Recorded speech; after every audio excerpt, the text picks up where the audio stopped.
किसी गांव में एक पंडित रहता था। वह विदेश में पढ़ने के लिए गया। 5 वर्ष के बाद पढ़ाई समाप्त हो गया। 420 नंबर प्राप्त कर वह सेकेंड डिवीजन से पास किया था। अब पंडित जी घर लौटे तो पंडित को देखकर उसकी पत्नी पंडितान बहुत खुश हुई। खुश होकर पंडितान ने पंडित जी से कहा कि हम आपसे परीक्षा लेंगे। मियाँ बीवी की बात थी तो पंडित जी राजी हो गए। पंडितान की प्रश्न ये था कि मैं आज रोटी पकाऊंगी और आपको ये बताना होगा कि हमने कुल कितनी रोटियां पकाई है। अगर आप बता दिए तब तो समझूंगी कि आप एक तेज पंडित हैं, महान पंडित हैं, अन्यथा मैं तो यही मानूंगी कि आप 420 हैं। पंडित जी प्रश्न का उत्तर देने को तैयार हो गए।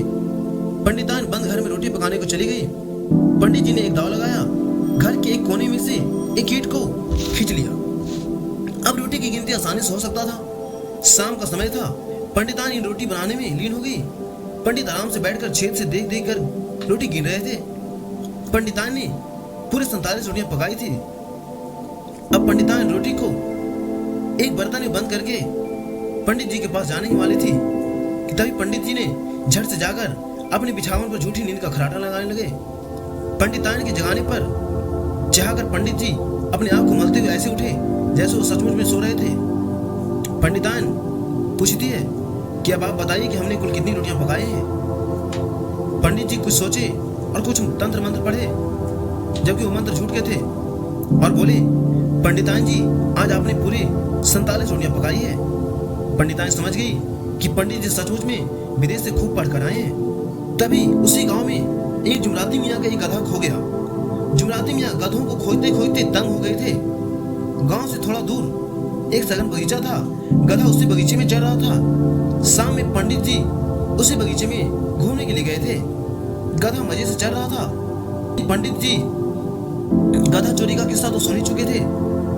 पंडित जी जब घर आए कुल्ला चमन किए, तभी जुमराती मियाँ पंडित जी के यहाँ पहुंचा और मियाँ जी ने सारी बात बताई पंडित जी से। पंडित जी तो मन ही मन अपनी सारी बात को समझ ही रहे थे। पंडित जी 50-25 का चक्कर लगाए और खुशी से पोथी पतरा उलट पुलट कर पंडित जी ने बताया, जुमराती बाबू पतरा बताता है कि आपका गधा पूर्व दिशा में गया है। फिर लिखता है कि गधा बाग बगीचे में हो सकता है। पूरब में कोई बाग बगीचा है क्या? जुमराती मियाँ सिर हिलाकर बोला, जी हाँ है। जुमराती मियाँ उसी बाग में पहुंचे और देखा गधा चल रहा था। अब जुमराती मियाँ सारे गांव में पंडित जी का तारीफ करने लगा। गांव में पंडित जी चर्चा के विषय बन गए। उसी गांव का एक और वाक्य है कि एक दिन एक औरत का एक हार खो गया।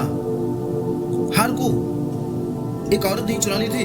संजोग ऐसा था कि हार चुराने वाली औरत उसी पंडित के बगल की घर की थी। हार वाली औरत अंत में पंडित जी के पास पहुंची और बोली कि हमारा हार खो गया है।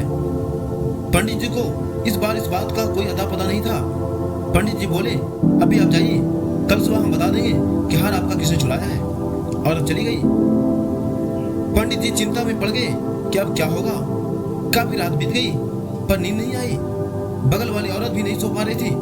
उसे भी चिंता सता रहा था कि कहीं पंडित जी हमारा नाम न बता दे, क्योंकि पंडित तो महान है, ऐसा वो सभी लोग कहते हैं। उसे भी चिंता है कि कहीं पंडित मेरा नाम ना बता दे। पंडित जी के मन में एक ही बात होड़ कर रहा था कि आखिर हार कैसे मिलेगा। यदि हार नहीं मिला तो हमारी इज्जत में पानी फिर जाएगा। रात को 1 बज गया, नींद नहीं आई। नींद को बुलाने के लिए पंडित जी गीत गाने लगे। और इन इंडिया और उसके बगल वाली औरत जिसने हार चुराई थी उसका नाम था बिंदिया। उस औरत को रात में जब यह सब सुनाई दिया और इन इंडिया, तो शायद उसे लगता है कि पंडित जी मुझे बुला रहे हैं, कह रहे हैं और बिंदिया।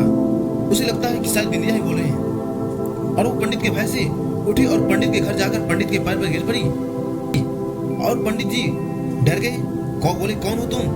तभी औरत बोली, हमें माफ कर दीजिए पंडित जी, हार हमने ही चुराई है। अब तो पंडित की खुशी का ठिकाना ना रहा।